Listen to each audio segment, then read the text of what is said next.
Okay, let's get settled in. Any words of wisdom before we get started? I am trying it from a different angle again today.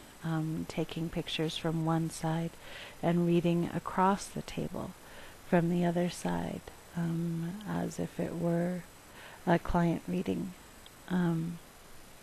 So we'll see how that works and how many times my fingers get in the way. Okay, so sit back, take a deep breath, and let all the outside noises fade away. Settle into your chair or couch or whatever position you are taking to be relaxed in. And breathe in through your nose, following that breath in, down the back of your throat, down through your chest, down into your diaphragm, and release, blowing away all distractions. And inhale again, bringing your awareness, your consciousness to this place and this time, so that we can know what we need to know.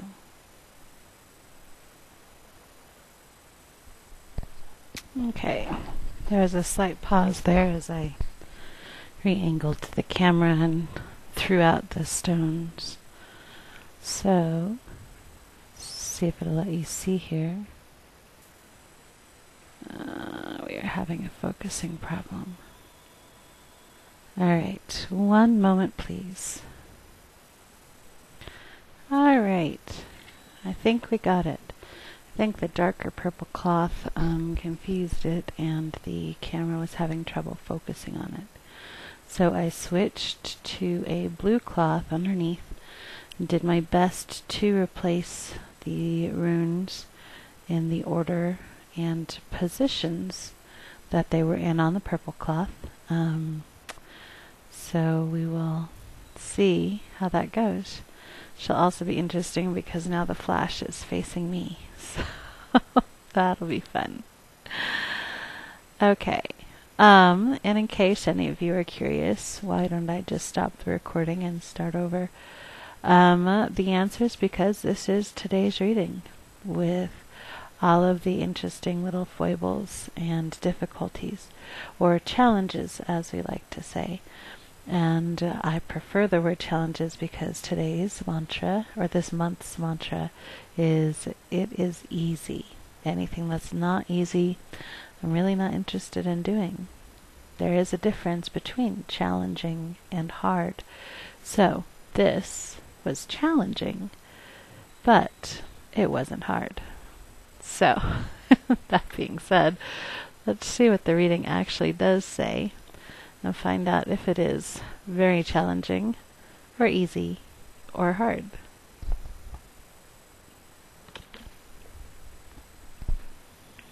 Alright, so at the base here we have 3 runes reversed, leading up to kunos, which is possibilities.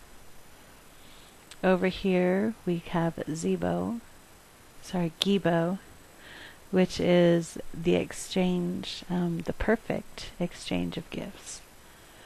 Another reversed, and uraz, which is foundation. Okay, the reversed runes at the bottom. We have Algiz, which is the spiritual warrior, reversed. We have the blank rune. It is not necessarily reversed. Alright. And then this one is resting on top of the blank rune. And it's that Wunjo again. The reversed Wunjo. Alright. Algiz, the spiritual warrior. is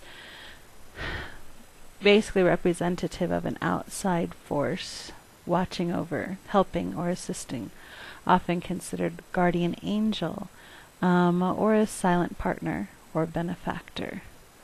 The unknown is just that. It's a blank rune because there are some unknown issues in the mix.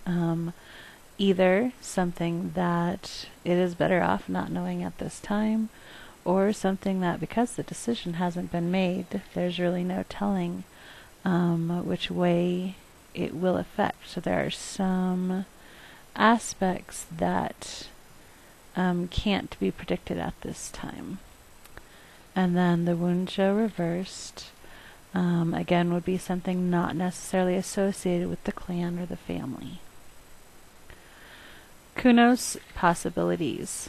Kunos is the torch, the forge that you use to create whatever it is. You are given tools or choices, and then from those choices you make something.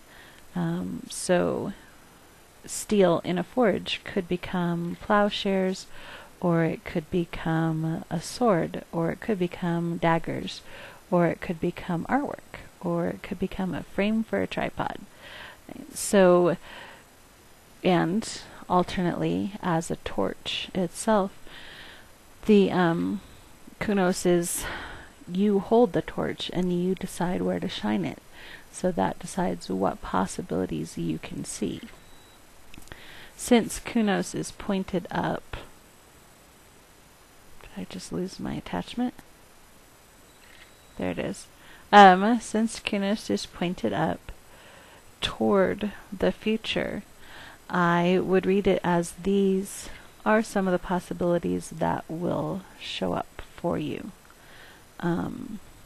So we have the spiritual warrior reversed.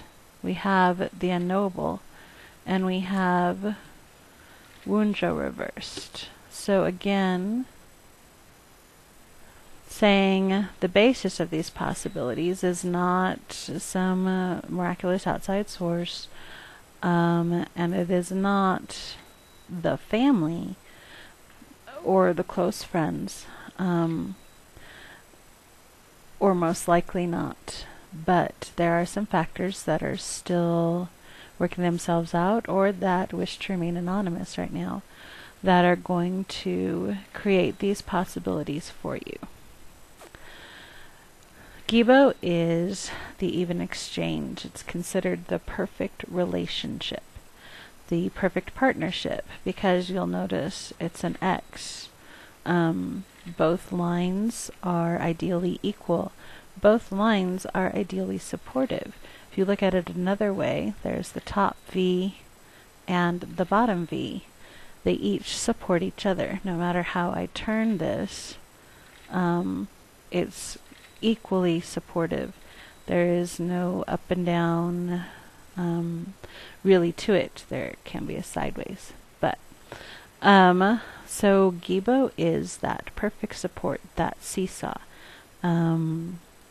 One person contributes, then the other person contributes, or things are equally put into something.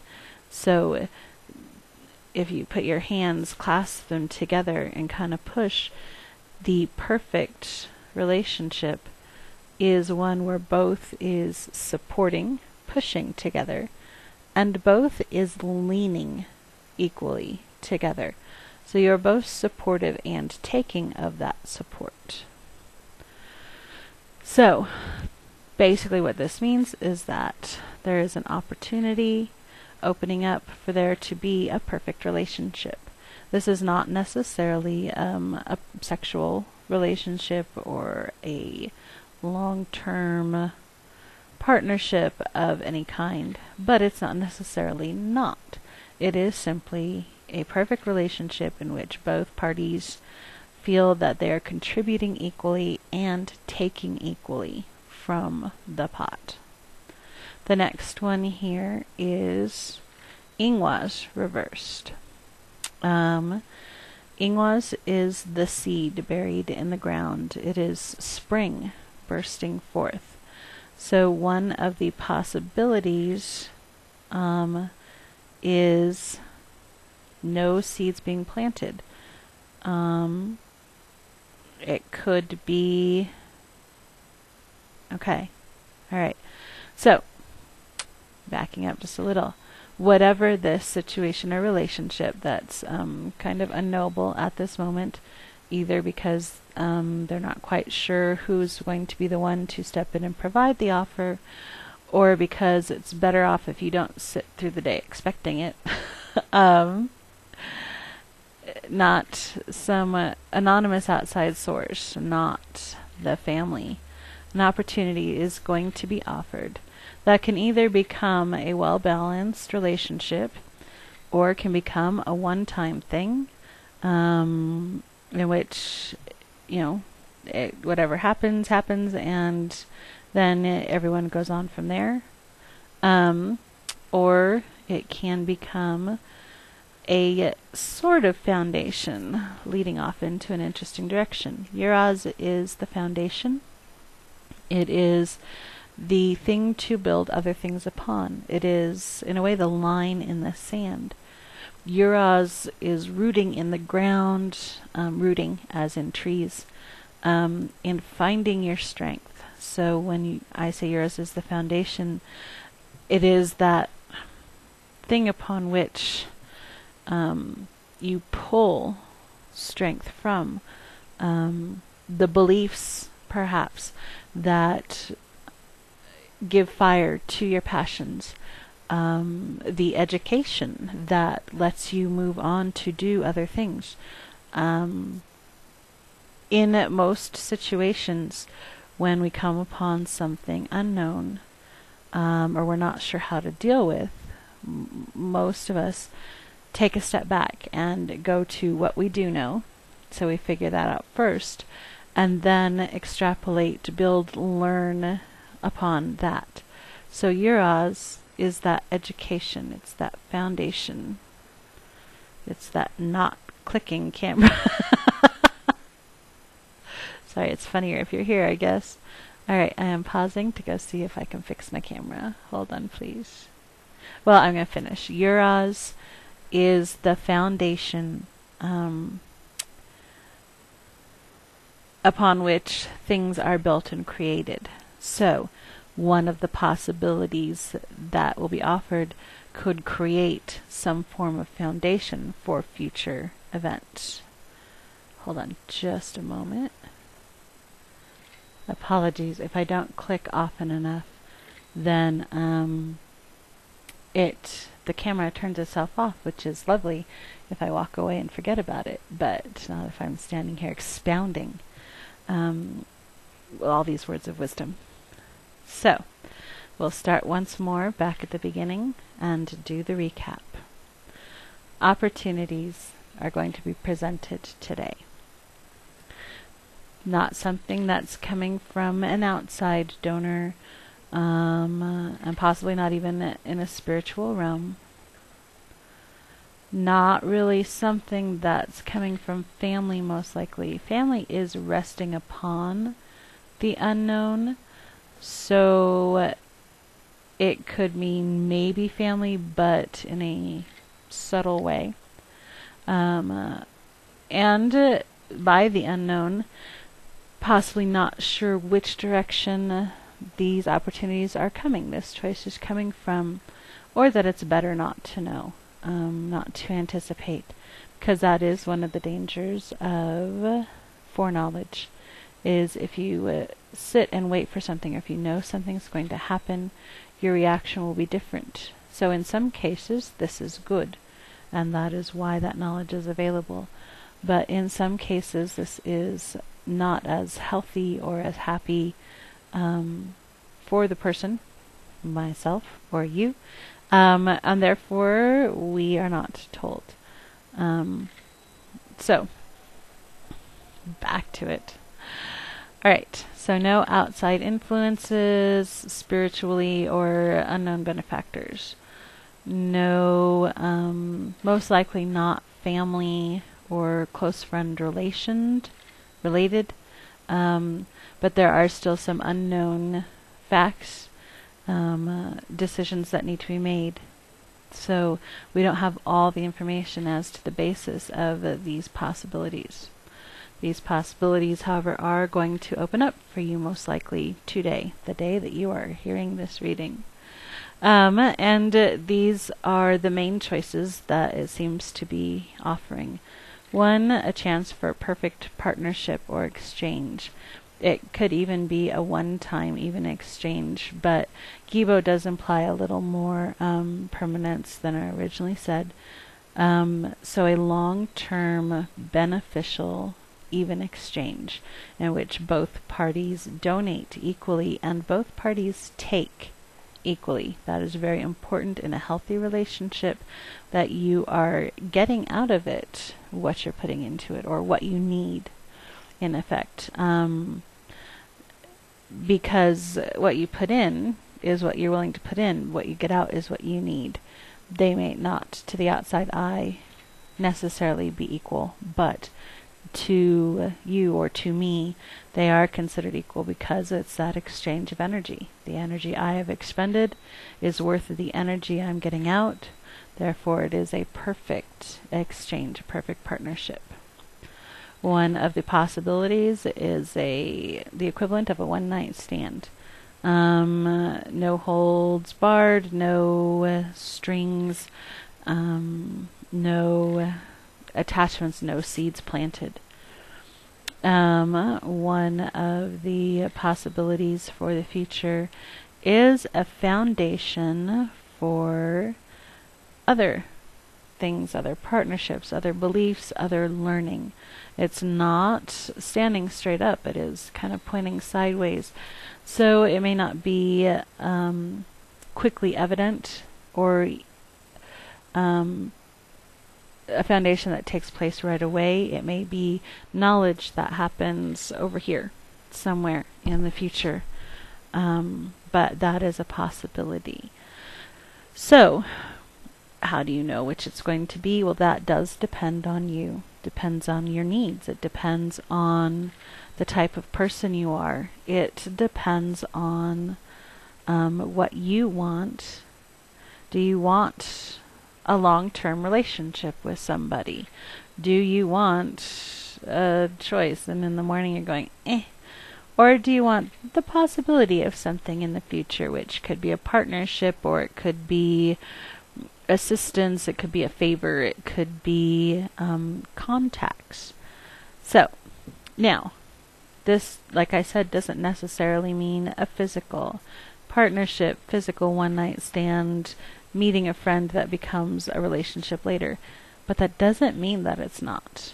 So, this could cover many aspects. It could be business, it could be personal relationships, it could be with your children or with your parents, or it could be with my car, or it could be